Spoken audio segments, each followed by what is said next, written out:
Welcome to this workshop on virtual or video interviewing. My name is Kim Strauch and I am a recruiter at the Talent Center located on the campus of the College of Central Florida in Ocala. At Talent Center, we work with college students and professionals to help them find jobs. And one of the ways we do that is by assisting them in getting ready for interviews. Recently, we've been focused on virtual interviews due to the COVID-19 pandemic. Based on all of the feedback and commentary we're seeing across all industries, we believe virtual interviews will continue to be a part of the hiring process, even after the pandemic. Video interviewing is not something new. It's been around for quite a few years. However, its use has accelerated due to the pandemic. VidRecruiter, a recruitment software company, reported a 67% increase in video interviewing, and that 86% of organizations are now conducting virtual interviews to hire candidates.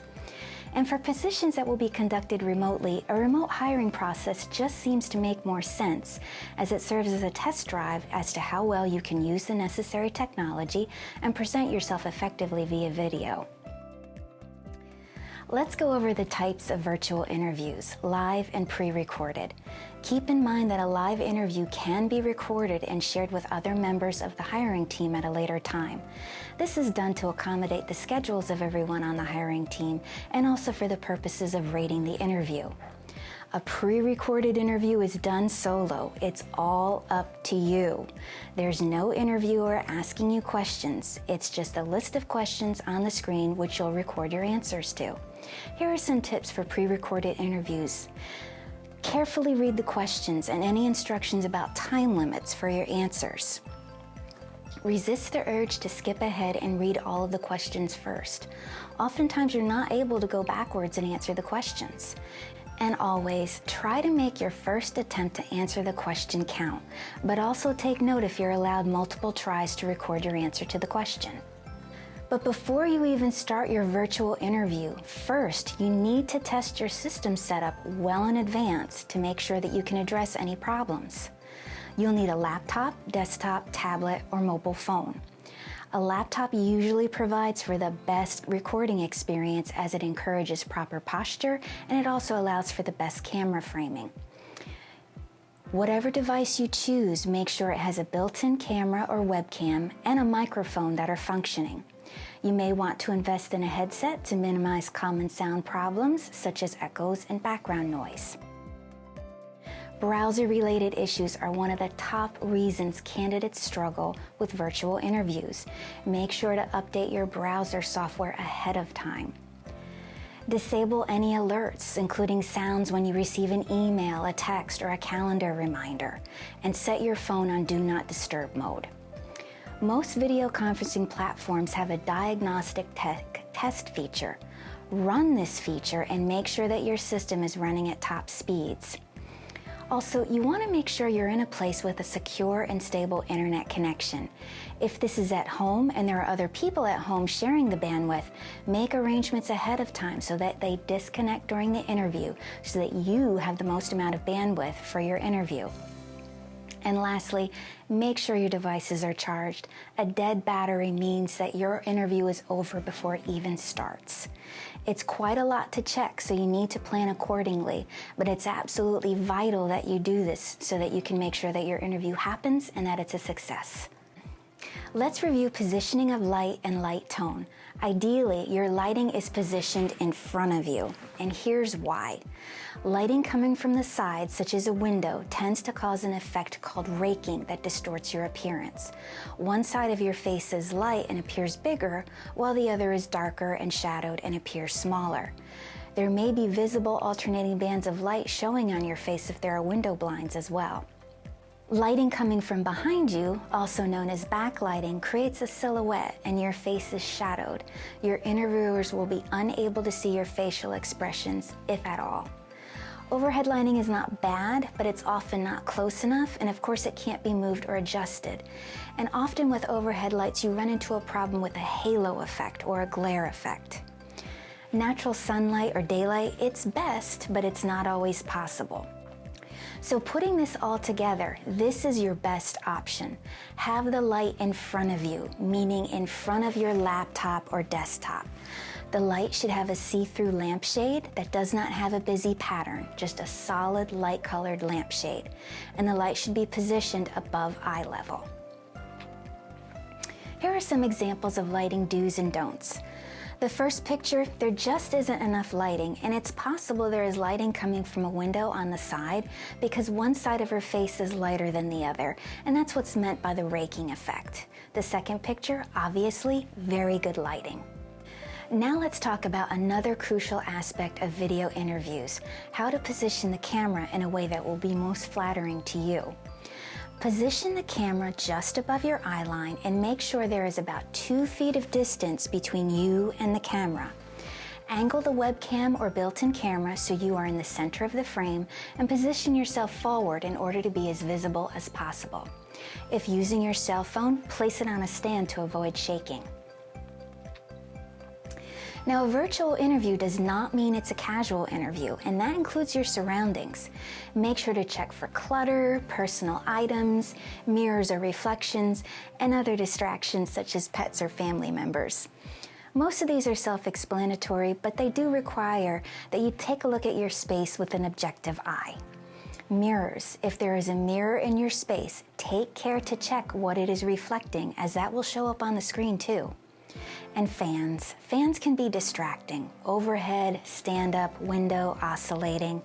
They're distracting because of the movement on the camera and also the background noise. So try to do without the fans during the interview. And from what I've read, it's actually not recommended to use a virtual background.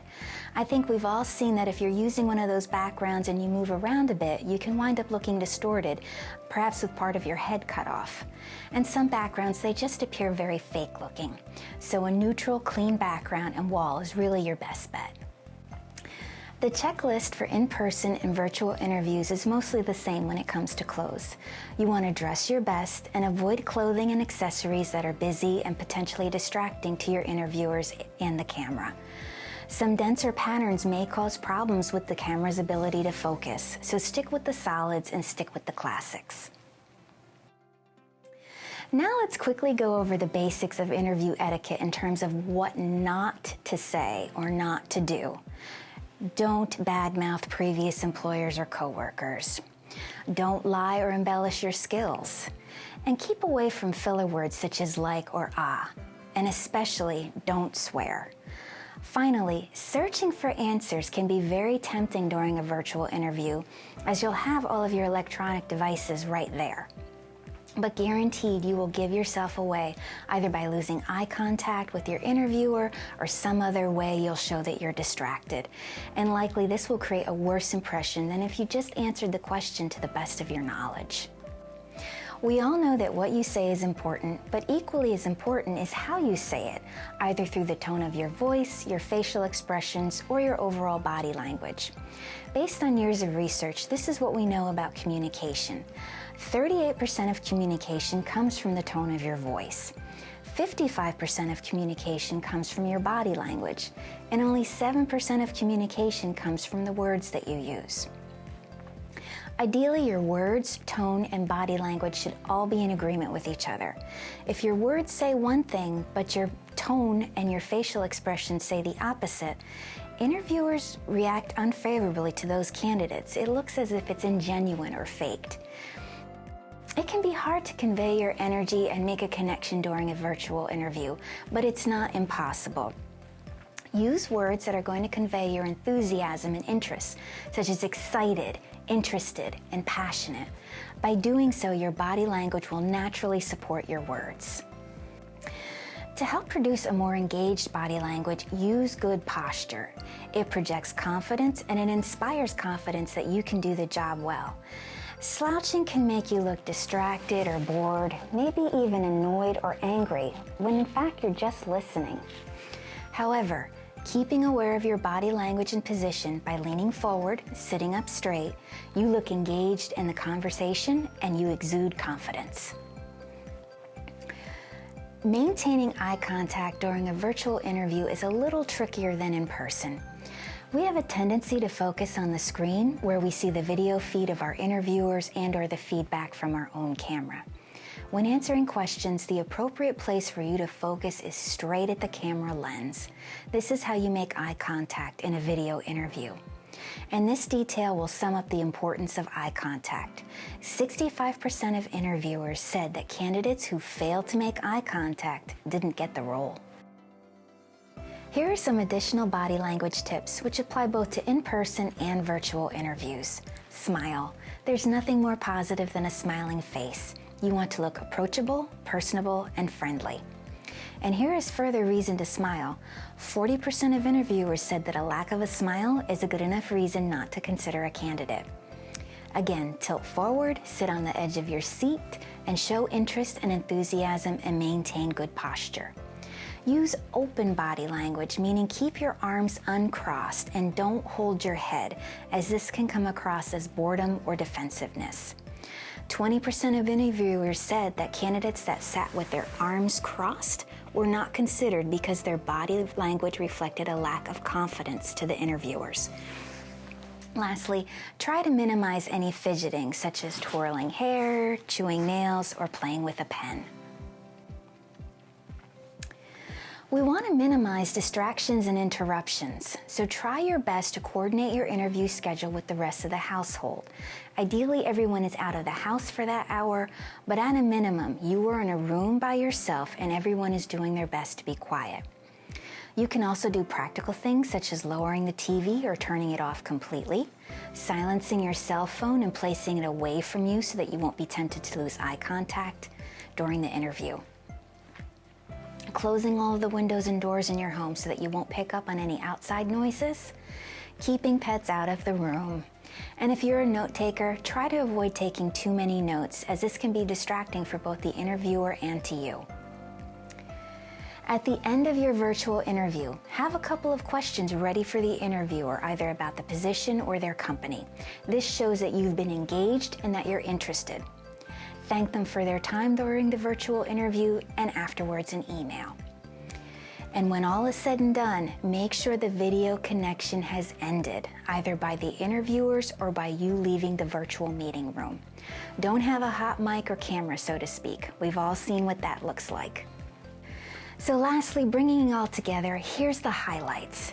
Train yourself on where the camera is and ensure you're making good eye contact with it. Check and play around with your lighting until you've got it just right.